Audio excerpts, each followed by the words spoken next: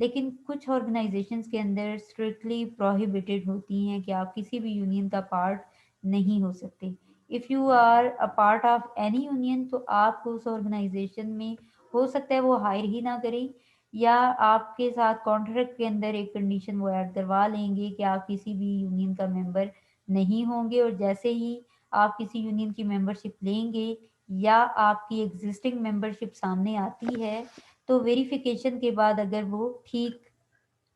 یہ اپروو ہو جاتا ہے کہ آپ کسی یونین کا ممبر ہیں تو پھر آپ کو فوراً ہی اس امپلائمنٹ سے نکال دیا جائے گا. تو یہ سائن امپلائی خود کر رہا ہوتا ہے اس کو. اس کے علاوہ اب مینجمنٹ ہے وہ تو نہیں چاہتی ہے کہ سارے امپلائیز یا میجورٹی آف امپلائیز گیدرنگ کریں اور ایک یونین بنا کے تو اپنے رائٹس کے لیے آپ کو پریشرائز کرنا شروع کر دیں. اس لیے کچھ آرگنائزیشن ڈسکریج کرتی ہیں یونین کے قیام کو. لیکن کچھ ایسی ملٹائی نیشنل آرگنائزیشنز ہیں جو کہ یا جو میچور سائز کی آرگنائزیشن ہیں ویل اسٹیبلشڈ ہیں، ان کو پتہ ہوتا ہے جو کہ فیئر ہوتی ہے ہر ایک پوائنٹ کے اوپر اور ایکول اپرچونٹی رائٹس پرووائڈ کر رہی ہوتی ہے ٹو ایوری ون، اور یونین کی امپورٹنس کو بھی انڈرسٹینڈ کرتی ہے. وہ یونین کو ڈیولپ ہونے دیتی ہے، ایون ان کو کوئی اعتراض نہیں ہوتا، وہ انکریج کرتی ہے یونین کو. مینجمنٹ کا اس میں فائدہ کیا ہوتا ہے کہ اگر جیسے یونین میں 60% جیسے میں نے پہلے کہا امپلائیز ہیں تو یونین کا کام ہے کہ وہ سمپلی ان کے پریزیڈنٹ سے بات کرے، جو یونین کا پریزیڈنٹ ہے جس کو لوگوں نے الیکشن کے تھرو الیکٹ کیا ہوتا ہے. اب مینجمنٹ صرف اس انڈیویجول کو بلائے گی، اس سے سپوز کوئی چینج ہے، کوئی پالیسی چینج کرنی ہے، کوئی باس چینج کرنا ہے، کوئی پروسیجر چینج کرنے ہیں، کوئی ٹیکنالوجیکل ایڈوانسمنٹ کو اگر اڈاپٹ کرنا ہے تو اگر یونین نہ ہو تو کیا ہوتا ہے، لوگ آپس میں بات چیت کرتے ہیں اور جن کو پرابلم ہوتی ہے کہ یہ چینج آرگنائزیشن کے اندر نہیں آنا چاہیے وہ کہیں نہ کہیں اسٹرائک اسی پرپس کے لیے صرف اسٹرائک پہ چلے جاتے ہیں یا پروٹیسٹ کرتے ہیں یا کچھ بھی ایسا کرتے ہیں. اور اس کے لیے پھر مینجمنٹ چاہتی ہے کہ کوئی ایسا انڈیویجول ہو کہ الگ الگ لوگوں کو کنونس کرنے کی بجائے وہ کسی ایک بندے کو ایک ریپریزنٹیٹیو کے طور پہ یونین یا امپلائیز کے ریپریزنٹیٹیو کے طور پہ سلیکٹ کرے، ان سے بات چیت کرے اور وہ اس کو کنونس کرے اور پھر وہ اپنے تمام ممبرس کو کنونس کرے. اب وہ انڈیویجول جو کہ لیڈر ہوتا ہے یونین کا، جس کو یونین کے ممبر نے خود ووٹنگ کے تھرو الیکٹ کیا ہوتا ہے ایز اے پریزیڈنٹ، اس کو مینجمنٹ اپنے ایسے میٹرز کے اندر انوالو کرتی ہے، اس کو پازیٹیو اور نیگیٹو سائڈز دکھاتی ہے. اور جو ریپریزنٹیٹیو ہوتا ہے یونین کا یا جو پریزیڈنٹ ہوتا ہے وہ اپنے اون پہ اپنے جو امپلائیز ہیں یا یونین ممبرز ہیں ان کے بہاف پہ بات چیت کرتا ہے مینجمنٹ کے ساتھ کہ ان کو جاب لاس کا فیئر تو نہیں ہے کہ مطلب ٹیکنالوجیکل ایڈوانسمنٹس اگر آ رہی ہیں تو ان کو تو مینول کام کرنے کی عادت ہے تو کہیں ایسا تو نہیں ہوگا کہ آپ ریپلیس کر دیں نیو ٹیلنٹ کے ساتھ. تو پھر مینجمنٹ کی ڈیوٹی ہے وہ ایزیلی اس کو کنونس کر سکتی ہے کہ نہیں ایسا کچھ نہیں ہوگا، ان کو ٹریننگ پرووائڈ کی جائے گی. اب لیڈر آ کے 60% امپلائیز سے بات کرے کہ آپ کو ٹریننگ دی جائے گی اور آپ کے تحفظات جو ہیں ان کا خیر مقدم کیا جائے گا، ٹھیک ہے، تو سارے امپلائیز جو اسپیشلی اس یونین کے ممبرز ہوں گے وہ اپنی لیڈر کی بات سے اتفاق کریں گے اور لیڈر کے کہنے پہ مینجمنٹ کو کے لیے کوآپریٹو اور سپورٹو ہوں گے فار چینج امپلیمنٹیشن. تو مینجمنٹ کا بھی فائدہ ہو رہا ہوتا ہے. اسی طرح سے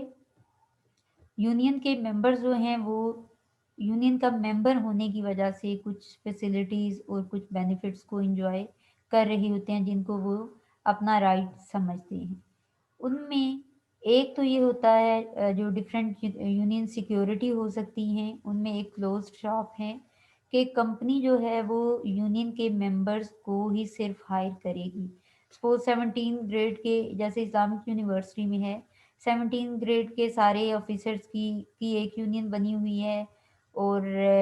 اسی طرح سے آسا ہے اور پتہ نہیں اسی طرح سے ان کی 3 سے 4 یونین ہے گریڈز کی بیس پہ، اور وہ اپنے رائٹس کے لیے بات کرتے ہیں۔ اب اس میں کیا ہوتا ہے کہ صرف یونین کے ممبرز ہی کو چوز کیا جائے، جو نان یونین ممبرز ہیں 17 گریڈ والے، ان کی جب 18 گریڈ کے لیے نیو ہائرنگ ہوتی ہے تو ان میں یونین کے ممبرز کو پریفرنس نہیں دی جائے، صرف یونین کے ممبرز سے ہی سلیکشن ہو، مطلب انٹرنل ہائرنگ ہو، اور وہ بھی نان یونین ممبرز میں سے نہیں، صرف یونین ممبرز میں سے۔ تو اس میں یہ ہے کہ whoever will be the member of any union, اس کو پتا ہوگا کہ مجھے کنسیڈر کیا جائے گا، مجھے ہی جاب ملے گی، تو ایک کلوز شاپ ہے، تو یونین کا ممبر بننا پھر لوگ پسند کرتے ہیں۔ اسی طرح سے یونین شاپ ہے کہ company can hire naan union people but they must join the union after a prescribed period and pay dues. Hare union کے کچھ ڈیوز ہوتے ہیں، کچھ چارجز ہوتے ہیں، ایک اماؤنٹ پے کرنا ہوتی ہے، اور اگر تو نان یونین ممبر کوئی کسی جاب کے لیے اپوائنٹ ہوتا ہے تو ضروری ہے کہ وہ کچھ اپوائنٹمنٹ کے بعد وہ یونین کا ممبر بنے۔